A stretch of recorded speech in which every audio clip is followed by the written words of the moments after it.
Hello friends, तो आज हम स्टार्ट करते हैं मॉडर्न फिजियोलॉजी, जिसमें हम देखेंगे एंडोक्राइन सिस्टम का लेक्चर नंबर 3।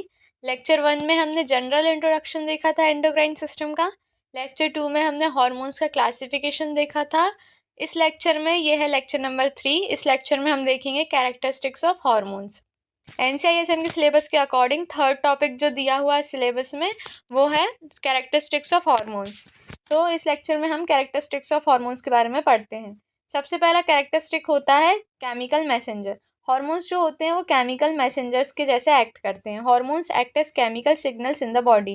जो हार्मोन्स होते हैं वो केमिकल सिग्नल्स के जैसा बॉडी में एक्ट करते हैं, क्योंकि जो हार्मोन्स होते हैं वो केमिकल्स के बने हुए रहते हैं और वो सिग्नल्स के जैसा ऐसा करते हैं कि जो वो इन्फॉर्मेशन रहती है ना उसको पूरी बॉडी में ट्रांसफ़र करते हैं। ठीक है, इसलिए वो केमिकल सिग्नल्स की तरह बिहेव करते हैं।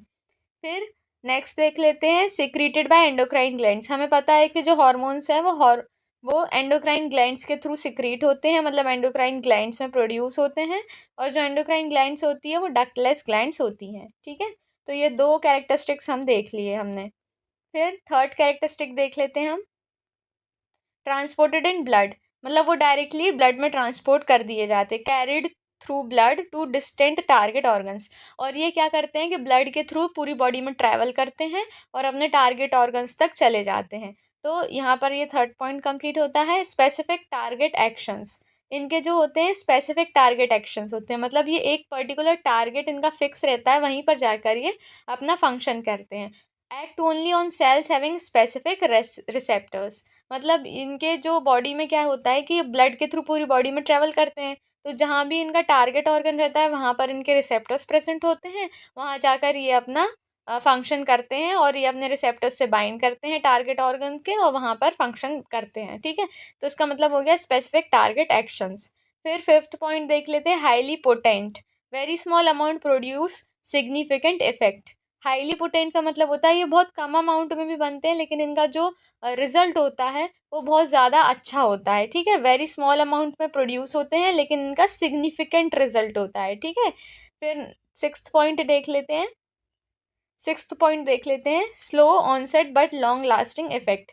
स्लो ऑनसेट का मतलब होता है इनको काफ़ी टाइम लगता है, जैसे कि हमने नर्वस सिस्टम में देखा है कि नर्वस सिस्टम में क्या होता है कि न्यूरॉन से ट्रांसमिट होते हैं सिग्नल्स, तो वो फास्ट एक्टिंग होते हैं, वो जल्दी जल्दी सिग्नल्स जो होते हैं वो फास्ट एक्टिंग तरीके से ट्रांसफ़र हो जाते हैं। लेकिन एंडोक्राइन सिस्टम जो होता है उसमें सिग्नल्स बहुत स्लो मोशन में ट्रैवल करते हैं, धीरे धीरे पहुँचते हैं, लेकिन लॉन्ग लास्टिंग होते हैं, काफ़ी बहुत ज़्यादा टाइम तक चलते हैं। जो न्यूरो के थ्रू सिग्नल्स पास होते हैं ना वो बहुत कम टाइम के लिए होते हैं, लेकिन जो एंडोक्राइन वाले होते हैं ना सिग्नल्स वो जो होते हैं वो लॉन्ग लास्टिंग होते हैं। ठीक है, तो यहाँ पर हम एक और कैरेक्टरिस्टिक देख लेते हैं, एंडोक्राइन सिस्टम के जो हार्मोन्स होते हैं उसमें वो स्लो ऑनसेट, मतलब बहुत ज़्यादा टाइम लगाते हैं वो रिजल्ट प्रोड्यूस करने में, लेकिन लॉन्ग लास्टिंग रिजल्ट उसका होता है। ठीक है, सेवन्थ पॉइंट देख लेते हैं। सेवन्थ पॉइंट है, मे बी स्टिमुलेटरी और इनहिबिटरी, कैन इंक्रीज और डिक्रीज बॉडी फंक्शन। मतलब जो हार्मोन्स होते हैं ना वो स्टिमुलेटरी भी हो सकते हैं और इनहिबिटरी भी हो सकते हैं, मतलब कोई भी फंक्शन को बढ़ावा भी दे सकते हैं ये और कोई भी फंक्शन को कम भी कर सकते हैं। जैसे कि हमने थायराइड हार्मोन्स देखे हैं, अगर थायराइड हार्मोन्स इंक्रीज हो जाएंगे तो मेटाबॉलिज्म भी इंक्रीज हो जाएगा, लेकिन अगर थायराइड हार्मोन डिक्रीज हो जाएंगे तो मेटाबॉलिज्म भी डिक्रीज हो जाता है। तो ये कोई भी प्रोसेस को या तो स्टिमुलेट भी कर सकते हैं, मतलब बढ़ा भी सकते हैं, और इनहिबिट भी कर सकते हैं, मतलब बंद या कम भी करा सकते हैं। ठीक है, कैन इंक्रीज और डिक्रीज बॉडी फंक्शन, मतलब इंक्रीज भी कर सकते हैं बॉडी फंक्शंस को और डिक्रीज भी कर सकते हैं। एट्थ पॉइंट देख लेते हैं, मेंटेन होम्योस्टेसिस, ये होम्योस्टेसिस भी मेंटेन करते हैं। Keep regulate internal environment of the body, hormones के थ्रू हमारा internal environment of the body जो होता है वो मेंटेन रहता है। ठीक है, फिर नाइन्थ पॉइंट देख लेते हैं, regulate by feedback mechanism, mainly negative feedback control.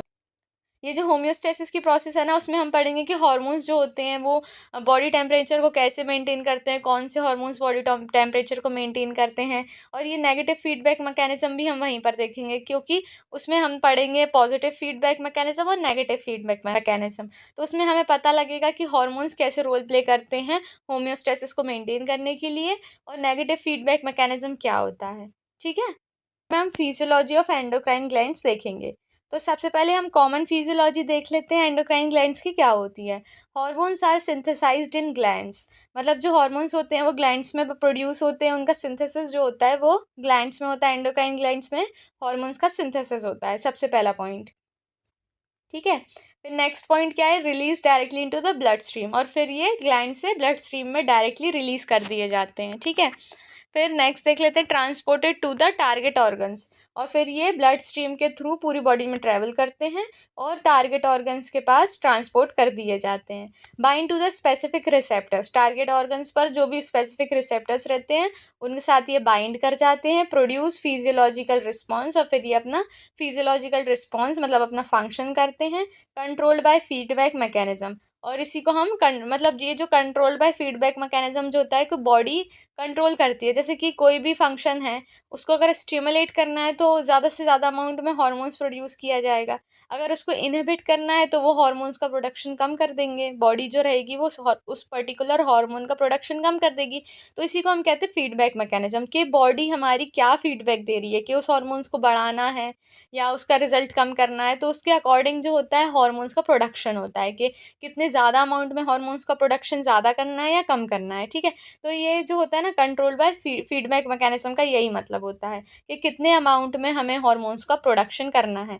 Negative feedback mechanism, mainly negative feedback mechanism लिखा हुआ है, इसका मतलब ये है कि इनहिबिटरी मैकेनिज्म ज़्यादा यूज़ होते हैं। ठीक है, यहाँ पर दिया हुआ मेनली नेगेटिव फीडबैक मैकेनिज्म, इसका मतलब ये है कि ज़्यादातर क्या होता है कि नेगेटिव फीडबैक मैकेनिज्म का ज़्यादा यूज़ होता है। ठीक है, यहाँ पर ये जो टॉपिक है ना ये हमने होम्योस्टेसिस के लेक्चर में क्लियर किया हुआ है। अगर आपको ये लेक्चर देखना है तो चैनल पर इसकी प्लेलिस्ट दी हुई है, तो उसमें हमने होम्योस्टेसिस का जो वीडियो लेक्चर है उसमें हमने नेगेटिव फीडबैक मैकेनिज्म और पॉजिटिव फीडबैक मैकेनिज्म में के बारे में पूरा बताया हुआ है। तो अगर आपको ये पढ़ना है तो आप उसका लेक्चर देख सकते हैं।